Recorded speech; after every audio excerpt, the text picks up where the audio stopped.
जिस देश के प्रधानमंत्री उस देश की सर्वोच्च अदालत को नहीं मानते, उस देश का क्या भविष्य हो सकता है। सीधे सीधे वो कह रहे हैं सुप्रीम कोर्ट जो मर्जी आदेश पास करे, अगर मुझे सुप्रीम कोर्ट का आदेश पसंद नहीं आया तो मैं उसके खिलाफ कानून बना के सुप्रीम कोर्ट के आदेश को पलट दूंगा। अरे आपको पावर दी है जनता की सेवा करने की, जनता के ऊपर अत्याचार करने के लिए पावर नहीं दी आपको। इतना घमंड मत कीजिए अमित शाह जी।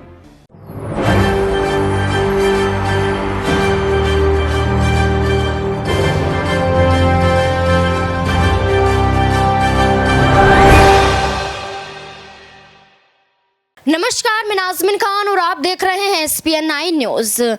मोदी का काला अध्यादेश लागू हो जाता है लोकसभा में और राज्यसभा में भी पास हो जाता है, क्योंकि यहां पर अरविंद केजरीवाल बहुमत दिखाने में यहां पर कामयाब साबित नहीं हो पाते हैं। उसी के बाद यहां पर खुद अरविंद केजरीवाल खुले तौर पर काले अध्यादेश के खिलाफ बोलते हुए नजर आते हैं। यहां पर सिर्फ अरविंद केजरीवाल ही नहीं, राघव चड्ढा, तमाम आम आदमी पार्टी ये मंत्री ये कहते हुए नजर आते हैं कि लोकतंत्र को हराने की यहां पर साजिश रची गई, लोकतंत्र को हराया गया, एक बार फिर से राजतंत्र जीता है। यहां पर दिल्ली सरकार के हाथों में जो पावर होती है उन पावर को छीनने का काम किया गया है। जब यहां पर चुनी हुई सरकार कोई फैसला नहीं ले पाएगी तो आम जनता के हित के लिए वो कार्य कैसे कर पाएगी। जब जनता के हितों के लिए कार्य नहीं कर पाएगी तो आने वाले वक्त में उस सरकार को वोट देता हुआ कौन नजर आएगा। आज दिल्ली में अरविंद केजरीवाल की सरकार है, इसलिए उनसे अधिकार छीनने का काम लोकसभा और राज्यसभा में भारतीय जनता पार्टी ने इस अध्यादेश को लाके किया और यहां पर इसे पास करवा कर करा। अगर यहां पर अरविंद केजरीवाल की सरकार नहीं होती तो क्या वाकई ये अध्यादेश आता? क्या उपराज्यपाल यहां पर ऐसे ही टोका टाकी अरविंद केजरीवाल के इन योजनाओं में करते हुए नजर आते? नहीं, ऐसा कुछ नहीं होता, क्योंकि सरकार पर डिपेंड करता है, क्योंकि अरविंद केजरीवाल की सरकार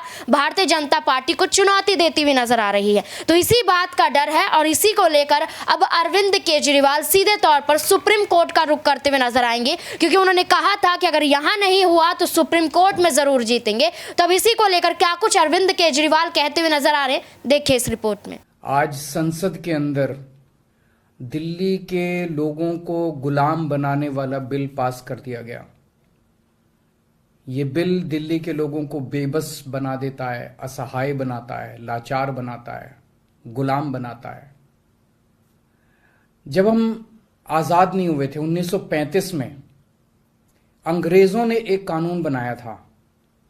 उस कानून का नाम था गवर्नमेंट ऑफ इंडिया एक्ट। उस कानून में अंग्रेजों ने यह लिखा था कि भारत में चुनाव तो होंगे, लेकिन जो सरकार चुनी जाएगी उसको कोई काम करने की पावर नहीं होगी, काम करने की शक्तियां नहीं होंगी। जब हमारा देश आजाद हुआ तो हमने संविधान बनाया और संविधान में हमने लिखा कि चुनाव होंगे, लोग अपनी सरकार चुनेंगे और जो सरकार चुनेंगे उस सरकार को लोगों के लिए काम करने की सारी शक्तियां होंगी। आज आजादी के 75 साल के बाद प्रधानमंत्री मोदी जी ने दिल्ली के लोगों की आजादी छीन ली। उन्होंने 1935 वाला अंग्रेजों का कानून बनाया है कि दिल्ली के लोग, चुनाव तो होंगे दिल्ली में, दिल्ली के लोग अपनी सरकार तो चुनेंगे, लेकिन उस सरकार को काम करने की कोई भी शक्ति नहीं होगी। ये कानून आज हमारे देश की संसद ने पास किया है। दिल्ली के लोगों की वोट की अब कोई कीमत नहीं बची है। अब सरकार बनाई, उस सरकार की कोई शक्ति नहीं है। सुप्रीम कोर्ट ने एक आदेश दिया था, 11 मई को सुप्रीम कोर्ट ने आदेश दिया था। सुप्रीम कोर्ट ने क्या कहा? सुप्रीम कोर्ट ने कहा भारत एक जनतंत्र है, इस जनतंत्र में हम अपनी सरकार चुनते हैं, जनता अपनी सरकार चुनती है और उस सरकार को जनता के लिए काम करने की पूरी ताकत होनी चाहिए, सुप्रीम कोर्ट ने कहा। प्रधानमंत्री जी ने एक ही हफ्ते के, सुप्रीम कोर्ट का जैसे आदेश आया एक हफ्ते के बाद उसको सुप्रीम कोर्ट के आदेश को पलट दिया और उसके खिलाफ एक अध्यादेश लेके आए। और आज हमारे देश की संसद ने उस अध्यादेश को इस देश का कानून बना दिया कि अब दिल्ली के लोगों की चुनी हुई सरकार को काम करने की कोई ताकत नहीं होगी। अब इस कानून में लिखा है कि दिल्ली के लोग जो मर्जी सरकार बनाएं, लेकिन उस सरकार को चलाएंगे एलजी साहब और मोदी जी, सीधे सीधे वही लोग चलाएंगे इस सरकार को। तो इससे साफ जाहिर है कि प्रधानमंत्री मोदी जी कह रहे हैं कि मैं सुप्रीम कोर्ट को भी नहीं मानता।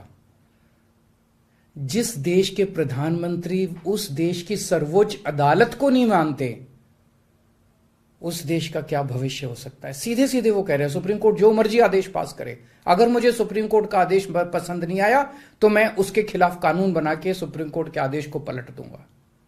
इतना अहंकार हो गया इन लोगों को। इन लोगों ने देखा कि दिल्ली में आम आदमी पार्टी को हराना बहुत मुश्किल है। पिछले 4 चुनाव सीधे सीधे 2013 में, 2015 में, 2020 में और उसके बाद एमसीडी का चुनाव, सीधे सीधे 4 चुनाव बीजेपी आम आदमी पार्टी से दिल्ली में हार गई। दिल्ली के अंदर 25 साल से ज्यादा हो गए अब बीजेपी की सरकार नहीं बनी है। 25 साल से इनको वनवास दिल्ली के लोगों ने दिया हुआ है। तो इनको लगा कि आम आदमी पार्टी को हराना मुश्किल है, तो इन्होंने चोर दरवाजे से, पीछे से चोर दरवाजे से इन्होंने दिल्ली की सत्ता को हथियाने की कोशिश की है। दिल्ली के लोगों ने एक बार आम आदमी पार्टी को 70 में से 67 सीट दी और 3 सीट बीजेपी को दी। दूसरी बार 70 में से 62 सीट दी और 8 सीट बीजेपी को दी। तो एक तरह से दिल्ली की जनता ने चिल्ला चिल्ला के बीजेपी को कहा है कि दिल्ली के अंदर दखलंदाजी मत करना। प्रधानमंत्री जी को साफ साफ शब्दों में दिल्ली के लोगों ने कहा, 7 सीट उनको नेशनल चुनाव में 7 सीट दी और दिल्ली के चुनाव में 3 सीट दी। तो मोदी जी को साफ साफ दिल्ली की जनता ने कहा कि दिल्ली के काम में दखलंदाजी मत करना, आप देश संभालो। लेकिन मोदी जी कहते हैं मैं जनता की बात नहीं मानता। इतना अहंकार हो गया, ना जनता को की बात मानते, ना सुप्रीम कोर्ट की बात मानते। और आपको पता है इस कानून में क्या लिखा है, जो कानून आज पास किया है?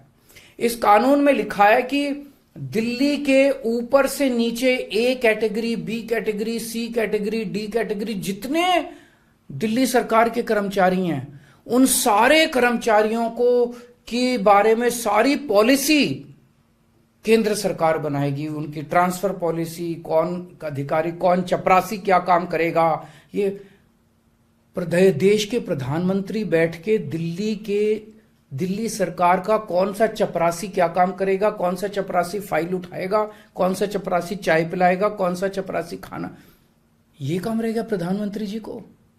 इसके लिए प्रधानमंत्री बनाया था देश का कि आप दिल्ली के चपरासियों की ट्रांसफर पॉलिसी बनाओगे बैठ के प्रधानमंत्री बनके।